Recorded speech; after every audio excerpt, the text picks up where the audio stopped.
Thanks for tuning in. It's time now for The Kimberly Joy Show. Check out Kimberly Joy's blog at thekimberlyjoy.com. And now, here's The Kimberly Joy. Good afternoon, everyone. I am Kimberly Joy, and I thank you for tuning in to The Kimberly Joy Show. I am truly grateful to God for another opportunity to share an inspiring message with you. But before I share today's message, I want to let you know that my mother, First Lady Pastor Jerry Banks, has a show on this station as well. It's called Power and Faith Today, and you can hear her Wednesdays at 4:45 p.m. and Saturdays at 10:30 a.m. I encourage you to tune into her program. You will truly be blessed. Also, you can catch the encore of my show on Saturdays at 6 p.m. In addition, I welcome you to email me at kim_joy73@yahoo.com and to visit my blog at thekimberlyjoy.com. My personal motto is know yourself, be yourself, love yourself. Since Sunday was Father's Day, I thought it'd be fitting to spend the entire month honoring some great men, especially those I know personally. There are too many people in this world who go through life feeling like no one sees them, that no one cares.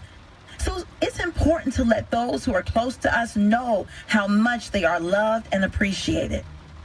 With that being said, I want to honor a man who has been one of my closest friends most of my life, and that is my brother, William Lee Thomas Jr., better known as BJ. I was only 4 years old at the time, but I remember bits and pieces of the day BJ was born. It was the blizzard of '78 here in Cincinnati, if you can remember that. I can still picture my mom and I walking to the ambulance. The paramedics put Mom in the back, while I rode in the front with the driver. As we were riding, because I didn't know what was going on, I kept turning around to look at the window that led to the back of the ambulance. The driver then reassured me that my mommy was okay. The only other thing I remember about that day was playing in the little daycare area of the hospital when my dad walked in with a huge smile on his face. He was getting that son he had always wanted. Although I was too young to remember my brother being sick, my parents have shared with me over the years how we almost lost him. Apparently, he was unable to keep milk down, so the doctors had to perform surgery on him when he was only 7 weeks old. Following the surgery, he still wasn't doing well. When Mom heard the words, "Code Blue," she immediately ran to the payphone and called everyone she could think of to pray. Thanks to the prayers of the righteous and the healing power of God, my brother BJ got well and hasn't been sick like that since.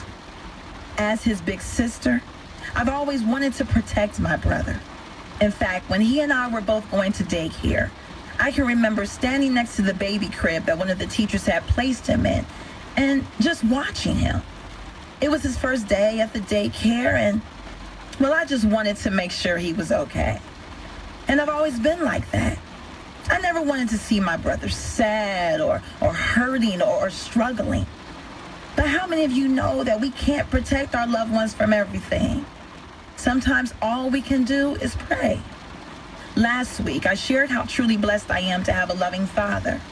Well, I feel the same way about my brother.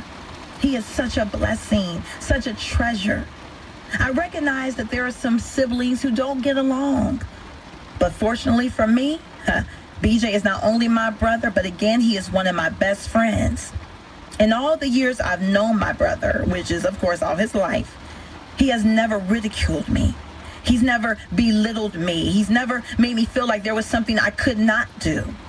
He has always supported me and believed in me. I enjoy talking with my brother because he's a great thinker and he expresses his thoughts so eloquently. I believe he has a gift for speaking, which is one of the reasons he was an excellent youth pastor. Yes, my brother BJ and his wife Tamika were the youth pastors of our church, Power and Faith Ministries, for some years before they relocated to Georgia. My brother has a heart for young people, As a hip-hop fan and a sports fanatic, he has always been able to relate to them. He and his wife were always coming up with ways to reach the young people and show them that they can be saved and still have fun. They held youth conferences, Christian hip-hop concerts, parties, movie nights, outings to places like Kings Island. And above all, they taught our youth the importance of loving and serving God, as well as loving and serving people, which is why they made sure our youth gave back by volunteering at places like the Free Store Food Bank. Although my brother BJ is currently not serving as youth pastor, God is still using him to impact the lives of young people in his roles as a high school teacher and basketball coach. Like any coach, my brother acknowledges being very competitive and wanting to win every game, but he will also be the first to admit that that is still not his priority. No, his priority is making a difference in young men's lives, being that role model, that father figure that they otherwise might not have. In fact, last year, one young man in particular asked my brother to be his escort on senior night. If you're not familiar with senior night, it is when the senior basketball players and their parents are recognized. This young man, for whatever reason, didn't have anyone from his family attend senior night. So he asked BJ to stand in as his father. And without hesitation, my brother proudly escorted the young man across the basketball court, along with the other families. It was a beautiful moment I'm sure that young man and my brother will never forget. That's the kind of heart my brother has. It's that same heart that makes him a great husband and father. He truly loves his family. Even before he and Tamika were married, he proved to her that he was in it for the long haul. As she underwent knee surgery and endured other personal battles, he never left her side. He's been her support, her encourager, her shoulder to cry on. As his older sister, it blesses me to watch my brother in his role as a father. He and Tamika, in fact, have 2 boys and a girl. They believe in keeping their children active in sports and other activities, while they also expect them to maintain good grades in school. One of the things I admire most about BJ is his drive. When he was a youth pastor, he gave it his all because he was passionate about what God had called him to do. And I recognize that same drive, that same passion in his role as a coach. He doesn't allow anything or anyone to stop him from achieving his dreams. What is your calling? What special gift has God given you? Are you passionate about going after everything God has for you?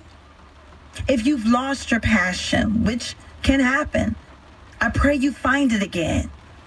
Don't allow anything or anyone to hinder you from being all that you can be. God has the best for you, but it is up to you. Yes, according to James chapter 2, faith without action is useless. You've got to put in the time and effort. You can't just say, I believe you, Lord. But you've got to give God something to work with, something to breathe life into. Because of his drive and determination, in the last couple of years, my brother has experienced tremendous success as a basketball coach, leading his team to the Final Four in the state of Georgia. That was a dream come true for him. And I believe with all my heart that he will see all his dreams come to pass. I want to thank you for taking the time to listen to today's broadcast. I pray that this message has been a blessing to you. Again, you can catch the encore of my show on Saturdays at 6 p.m. Also, please feel free to email me at kim_joy73@yahoo.com with any questions, comments, or even prayer requests. And I invite you to visit my blog at thekimberlyjoy.com. My motto is, know yourself, be yourself, love yourself. I would like to leave you with a song my brother used to sing back in the day. It's entitled, God's Got a Blessing by Norman Hutchins. And like my brother BJ, I encourage you to live your life believing that you will receive every blessing God has for you. Until next time, please know that I love you, but God loves you the most. Makes no difference what you're going through. You're gonna make it. God's gonna see you through. Hold your head up, put a smile on your face.